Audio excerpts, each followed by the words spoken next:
আজ মেনশন পর্বে স্পিকার স্যারের মাধ্যমে রাজ্যের স্বরাষ্ট্রমন্ত্রী তথা মুখ্যমন্ত্রীর দৃষ্টি আকর্ষণ করলাম। আমরা লাস্ট 8-10টা দিন যদি দেখি, বারুইপুর পুলিশ ডিস্ট্রিক্টের আন্ডারে বারুইপুর থানার অন্তর্গত বিভিন্ন জায়গায় কিভাবে ধর্মীয় উস্কানি দেওয়ার জন্য, ধর্মীয় বিভেদ তৈরি করার জন্য, সাম্প্রদায়িক সম্প্রীতি বিঘ্ন ঘটানোর জন্য অপচেষ্টা চালানো হয়েছে। প্রথম একটা ঘটনা, এই ইমাম সাহেবের ঘরে ভাঙচুর, বাড়িতে আগুন লাগিয়ে দেওয়ার মতো ঘটনা।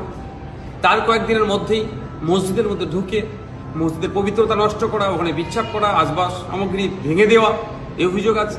3 নম্বর যেটা, সেটা হচ্ছে একজন ফেরিওয়ালা, তার উপরও আক্রমণ করা হয়েছে, তাকে মারধর করা হয়েছে।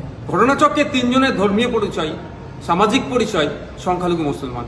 তাহলে আমাদের রাজ্যে সংখ্যালঘু মুসলমানদের উপরে এই আঘাত নেমে আসছে কেন? এটা সাম্প্রদায়িক সম্প্রীতি বিঘ্নর একটা অপচেষ্টা চালানো হচ্ছে।